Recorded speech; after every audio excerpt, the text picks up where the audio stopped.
عاصم احول نے ابن سیرین سے روایت کی، کہا ابتدائی دور میں عالمان حدیث اسناد کے بارے میں کوئی سوال نہ کرتے تھے۔ جب فتنہ پڑ گیا تو انہوں نے کہا ہمارے سامنے اپنے رجال حدیث کے نام لو تاکہ اہل سنت کو دیکھ کر ان سے حدیث لی جائے اور اہل بدعت کو دیکھ کر ان کی حدیث قبول نہ کی جائے۔ صحیح مسلم حدیث نمبر 27۔ اوزاعی نے سلیمان بن موسیٰ سے روایت کی، انہوں نے کہا میں طاؤس رحمہ اللہ سے ملا اور ان سے کہا مجھے فلاں شخص نے اس طرح حدیث سنائی۔ انہوں نے کہا اگر تمہارے صاحب یعنی استاد پوری طرح قابل اعتماد ہیں تو ان سے اخذ کر لو۔ صحیح مسلم حدیث نمبر 28۔ سعید بن عبدالعزیز نے سلیمان بن موسیٰ سے روایت کی، انہوں نے کہا میں نے طاؤس رحمہ اللہ سے عرض کی فلاں نے ان الفاظ سے مجھے حدیث سنائی۔ انہوں نے کہا اگر تمہارے صاحب ثقاحت میں بھرپور ہیں تو ان سے اخذ کر لو۔ صحیح مسلم حدیث نمبر 29۔ عبد الرحمن بن ابی زناد نے اپنے والد سے روایت کی، کہا میں مدینے میں 100 اہل علم سے ملا جو دین میں تو محفوظ و معمون تھے لیکن ان سے حدیث اخذ نہیں کی جاتی تھی، کہا جاتا تھا یہ اس علم کے اہل نہیں۔ صحیح مسلم حدیث نمبر 30۔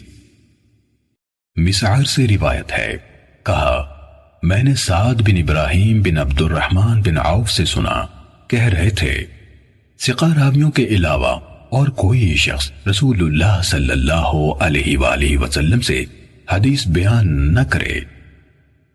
صحیح مسلم حدیث نمبر 31۔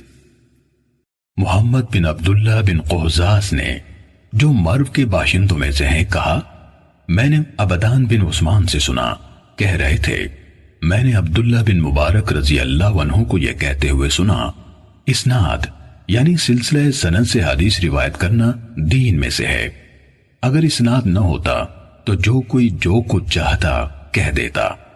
امام مسلم رحمہ اللہ نے کہا اور محمد بن عبداللہ نے کہا مجھے عباس بن ابی رزمہ نے حدیث سنائی، کہا میں نے عبداللہ بن مبارک کو یہ کہتے ہوئے سنا ہمارے اور لوگوں کے درمیان فیصلہ کن چیز بیان کی جانے والی خبروں کے پاؤں یعنی سندیں ہیں جن پر روایات اس طرح کھڑی ہوتی ہیں جس طرح جاندار اپنے پاؤں پر کھڑے ہوتے ہیں۔ محمد بن عبداللہ بن قہزاز نے کہا میں نے ابو اسحاق ابراہیم بن عیسیٰ طالقانی سے سنا، کہا میں نے عبداللہ بن مبارک سے کہا ابو عبد الرحمن وہ حدیث کیسی ہے جو ان الفاظ میں آئی ہے نیکی کے بعد دوسری نیکی یہ ہے کہ تم اپنی نماز کے ساتھ اپنے والدین کے لیے نماز پڑھو اور اپنے روزوں کے ساتھ اپنے والدین کے لیے روزے رکھو۔ کہا عبداللہ بن مبارک نے کہا یہ کس کی سند سے ہے؟ کہا میں نے عرض کی یہ شہاب بن خراش کی بیان کردہ حدیث ہے۔ انہوں نے کہا ثقہ ہے۔ پھر کس سے؟ کہا میں نے عرض کی حجاج بن دینار سے۔ کہا ثقہ ہے۔ پھر کس سے؟ کہا میں نے عرض کی رسول اللہ صلی اللہ علیہ وآلہ وسلم نے فرمایا۔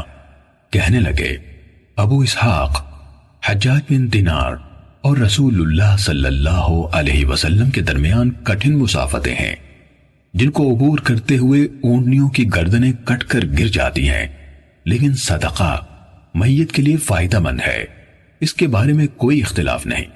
محمد نے کہا میں نے علی بن شقیق سے سنا، کہہ رہے تھے میں نے عبداللہ بن مبارک کو سب کے سامنے یہ کہتے سنا عمر بن ثابت کی روایت کی ہوئی حدیث ترک کر دو کیونکہ وہ سلف صالحین کو گالیاں دیا کرتا تھا۔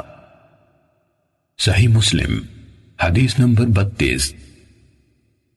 ابو نضر ہاشم بن قاسم نے حدیث بیان کی، کہا ہم سے بحیہ کے مولا ابو عقیل یحییٰ بن متوکل نے حدیث بیان کی، کہا میں قاسم بن عبید اللہ بن عبداللہ بن عمر جن کی والدہ ام عبداللہ بنت قاسم بن محمد بن ابی بکر تھیں اور یحییٰ بن سعید کے پاس بیٹھا ہوا تھا کہ یحییٰ نے قاسم بن عبید اللہ سے کہا جناب ابو محمد آپ جیسی شخصیت کے لیے یہ عیب ہے، بہت بڑی بات ہے کہ آپ سے اس دین کے کسی معاملے کے بارے میں کچھ پوچھا جائے اور آپ کے پاس اس کے حوالے سے نہ علم ہو نہ کوئی حل، یا یہ الفاظ کہے نہ علم ہو نہ نکلنے کی کوئی راہ؟ تو قاسم نے ان سے کہا کس وجہ سے؟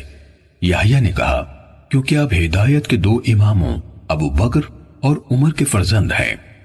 کہا قاسم مجھ سے کہنے لگے جس شخص کو اللہ کی طرف سے عقل ملی ہو اس کے نزدیک اس سے بھی بدتر بات یہ ہے کہ میں علم کے بغیر کچھ کہہ دوں یا اس سے روایت کروں جو ثقہ نہ ہو۔ یہ سن کر یحییٰ خاموش ہو گئے اور انہیں کوئی جواب نہیں دیا۔ صحیح مسلم حدیث نمبر 33۔